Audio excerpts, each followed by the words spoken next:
Saga sú sem hér verður flutt var ferð í letur fyrir röskum 2 áratugum og kom fyrir almenningssjónir haustið 1947. Hún var prentuð öðru sinni 1959 í bók sem heitir Ljósir dagar og þótti mér þá nauðsynlegt að hnika til orðfæri hennar á stöku stað. Eftir sem áður sagan vitnisburður vinnubrögð höfundar síns á þeim tíma sem hún var upphaflega samin, svo og lifnaðarháttu og viðhorf sem síðan hafa tekið ernum breytingum, að minnsta kosti á yfirborðinu. Hefst nú lesturinn. Fyrsti kafli. Fáeinum klukkustundum eftir að undrið hafi gerst, gat hann öngvan veginn komið því fyrir sig, hvers vegna hann hafi sveikt Gránagamla út af Lyngmóagötunni og riðið eftir ógreiðum og krókóttum slóða upp með ánni, í stað þess að hafa hraðan á og fara beinustu leið heim til sín. Ef til vill ætlaði hann að svipast eftir kindum, ef til vill langaði hann til að hlusta dálítið lengur á niðinn í ánni, ef til vill hafði honum dottið eitthvað nýstárlegt í hug sem hann vildi brjóta til mergjar í einrúmi. Að minnsta kosti sveigði hann Gránagamla út af Lyngmóagötunni, skjótt og hvatlega eins og mikið lagi við, en slakaði síðan á taumnum, blístraði lag eða lagleysu sem hann samdi jafnóðum og gleymdi því alveg að hann þurfti að hjálpa föður sínum til að flytja nokkra torfur úr mýrinni upp að fjárhúsunum í túnjaðrinum, gömlu fjárhúsunum.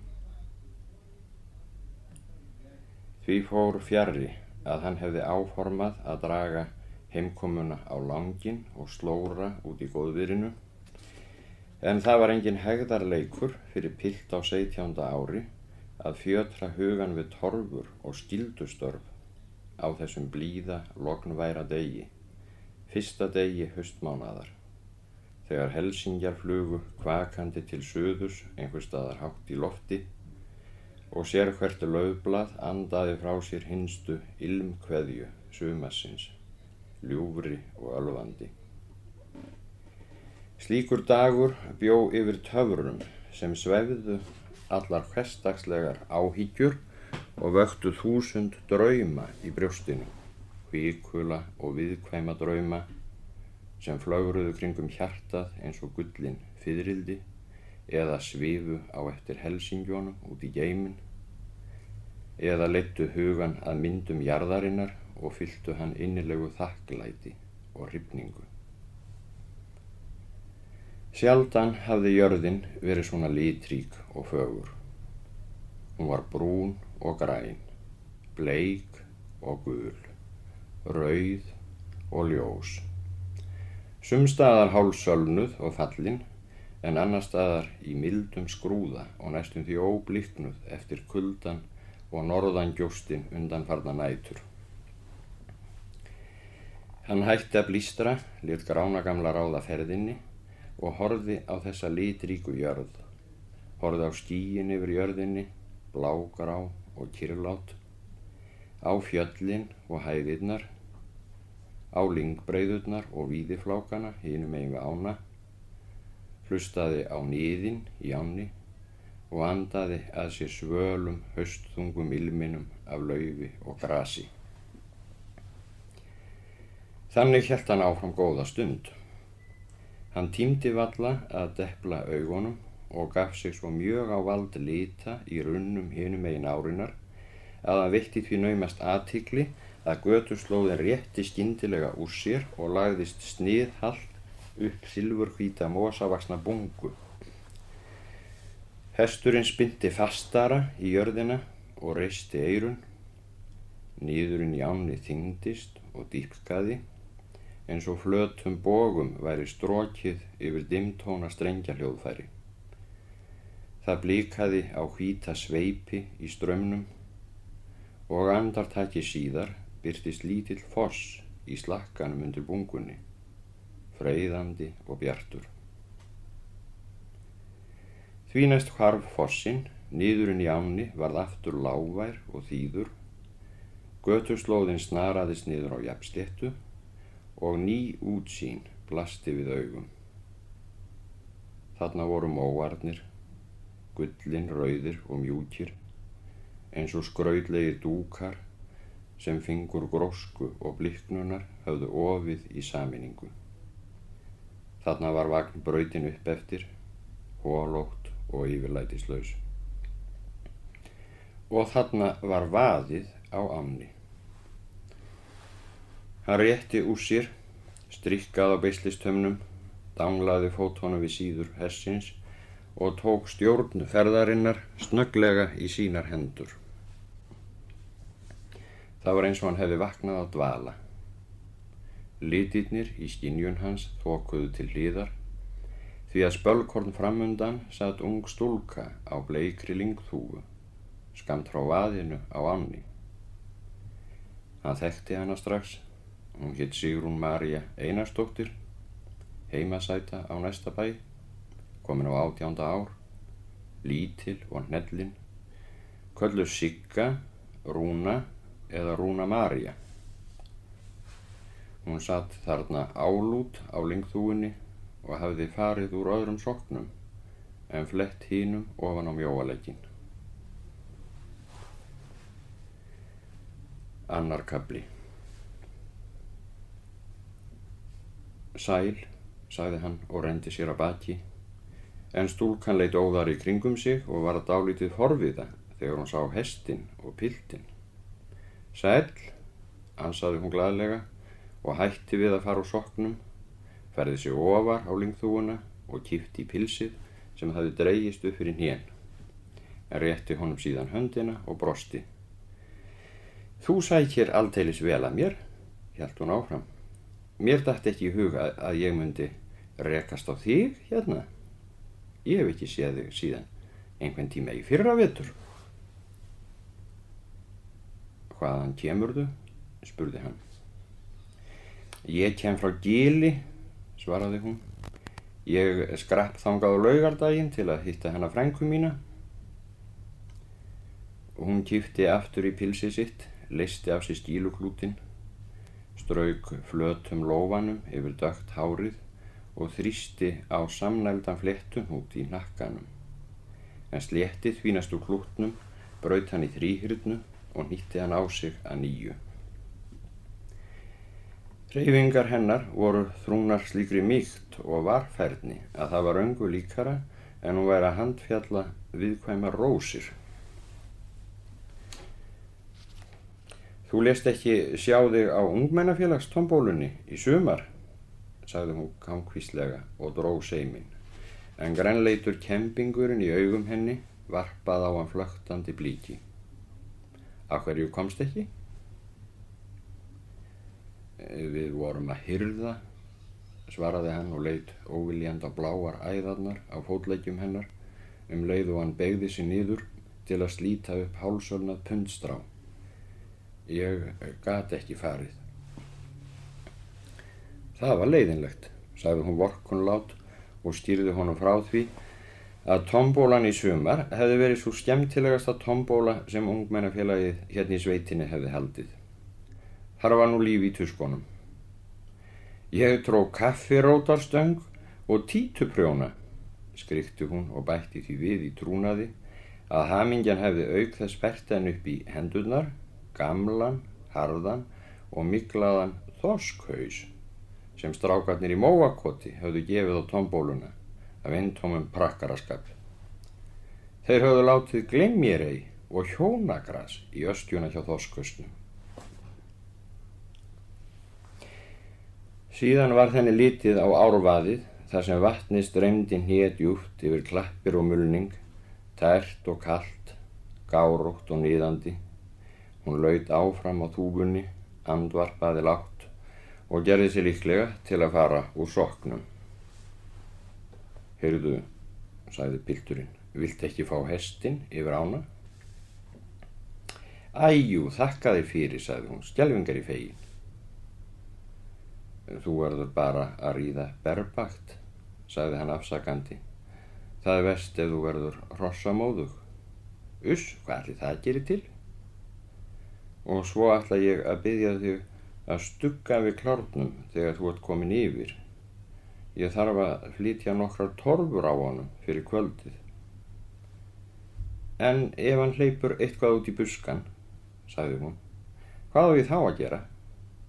Sumir hestar eru svo pöróttir og styggir. Ja, hann er nú eiginlega ekkert styggur, tautaði pilturinn dálítið óákveðinn og leit rannsakandi á Gránagamla eins og hann byggist við því að hann tæki til máls eða reyndi á einhvern hátt að hnekkja þessum niðrandi og óverðskulduðu grunsemdum. En Gráni gamli var sami málleysinginn og endranær. Hann jaflaði á beislismélinu og lagði kollhúfur, stúrin á svip og móðgáður, því að hann hafði ekki hlaupið út í buskan síðan hann var folald og verið öðrum hestum til fyrirmyndar stillingu og þægð eftir að hann komst á fullorðins aldur. Pilturinn tvísti órólega og brytjaði sundur pundstráið milli tannanna. Það var eins og athugasemd stúlkunnar hefði svipt burtu trausti hans á Gránagamla og sett hann í mikinn vanda.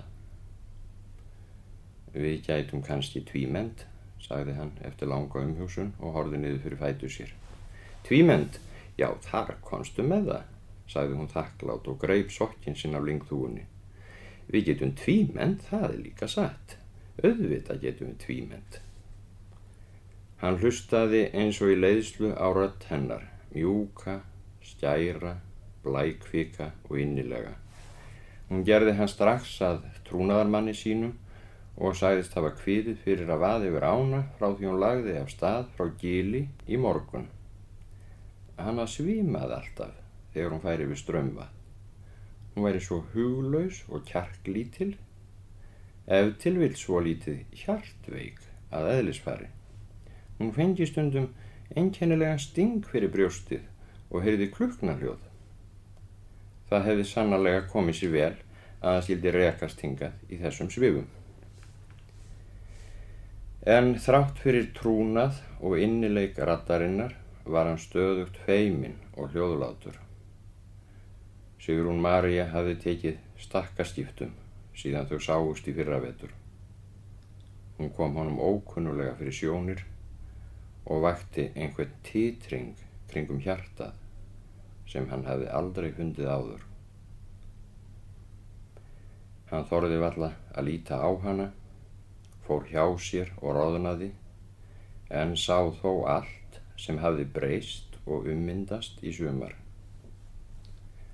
Hún var ekki lengur föl og gelgjuleg eins og þegar hún stóð fyrir utan kirkjuna á pálmasunnudag og sveipaði að sér kápunni í einmánaðarfrostinu. Nei, hún hafði eignast nýtt vaxtarlag, nýjan líkama á fáeinum mánuðum. Það geislaði af henni þrostin. Varirnar höfðu öðlast mjúka fyllingu, brjóstin ólguðu undir skrautprjónuðu peysunni og æðarnar tvinnuðust saman og greindust sundur á kúptri ristinni, bláar og hríslóttar eins og örsmáir lækir.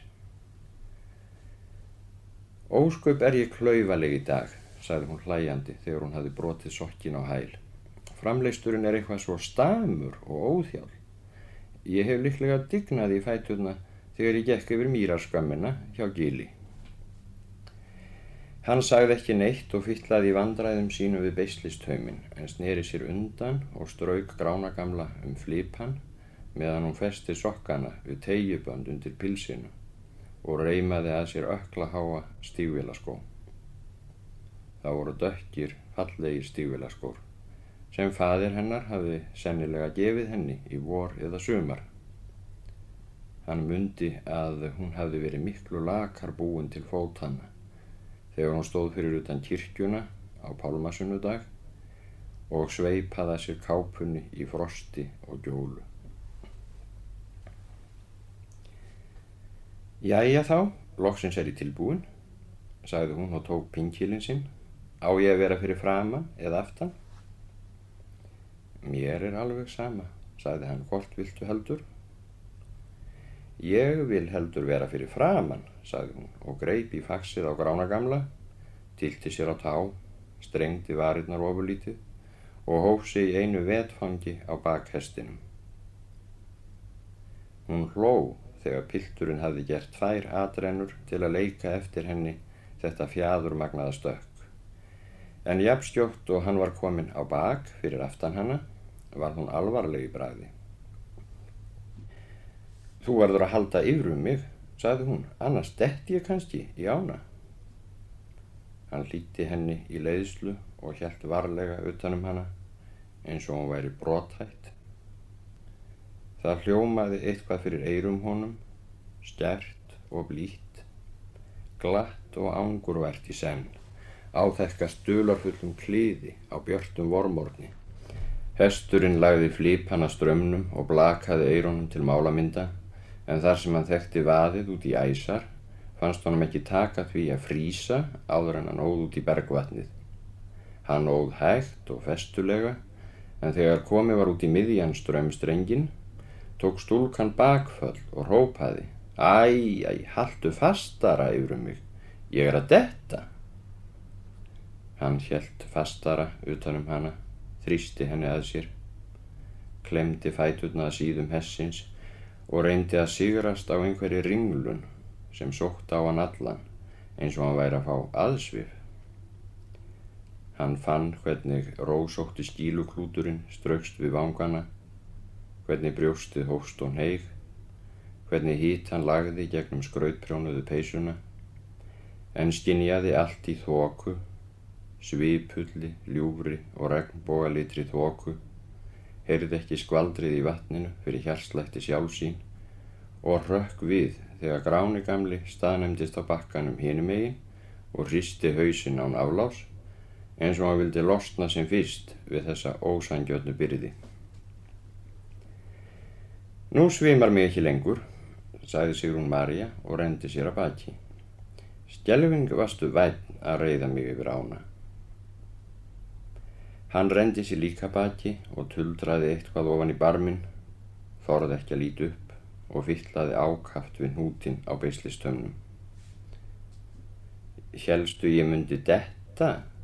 Spurði hún glettinslega og dustaði hrossamóðuna af pilsi og sokkum. Og nei, það hafði hann ekki haldið, ekki beinlínis. Þú tókst svo fast yfir mig, sagði hún. Þú hlýtur að vera alveg fílsterkur. Hann varð enn rjóðari og gerði sem minnst úr kröftum sínum, skoðaði hnútinn á beislistömmnum hálfu vandlegar og flutti hann í sífellu milli handa sér. Það var eins og titringurinn í brjóstinu ætlaði að bera hann ofurliði og varna honum máls. Hann kom varla upp nokkru orði. Heyrðu, sagði hún, hvað ertu orðinn gamall? Gamall? Hann hafði orðið 16 ára nú helgina, á laugardaginn. Nei, var það ekki merkilegt? Á laugardaginn? Þá hafði hún einmitt lagt af stað út að Gili að hitta hana frænku sína. Og hún hafði einmitt hugsað eitthvað á þessa leið þegar hún gekk yfir heiðina. Það skildi þó ekki vera að einhver ætti afmæli í dag. En hvernig sem hún fór að, þá gat hún ekki komið því fyrir sig hver það væri. Pilturinn hafði skyndilega hætt að fitla við beislistauminn og farið að horfa á gulnað pundstrá sem virtist bíða þess að verða slítið upp og brytjað sundur milli tannanna. Hann beygði sig niður, sleit það upp, en plokkaði að því öxin og rótarslíðrin áður en að stakk því milli vara sér. Það kitlaði hann í varirnar. Hún sagði, svo þú ert orðinn 16 ára? Já, sagði hann. Ég verð 18 ára í mars, sagði hún og vingsaði pinklinum sínum, leit hugsi yfir gulbrúna ásana í landareign föðursins og bærði varirnar eins og hún væri að telja í hljóði. Það er ekki nema hálft annað ár á milli okkar. Hann gat ekki borið á móti því og kepptist við að hluta sundur pundstráið, En Sigrún María mundi allt í einu eftir merkilegum tíðindum og greip andan á lofti. Veistu það að mamma er eldri en pabbi? Nei, það hafði hann ekki vitað. Hún er hér bil 5 árum eldri, sagði Sigrún María og hélt áfram að vingsa pinklinum sínum, en íbyggið bros lék varirnar og grænleitur kempingurinn í augum henni varpaði frá sér snöggum glömpum sem myndu á tunglskinsblik á djúpum, launungarfullum hyljum. Hvikult tunglskinsblik í ágúst þegar húmið og ilmurinn renna saman.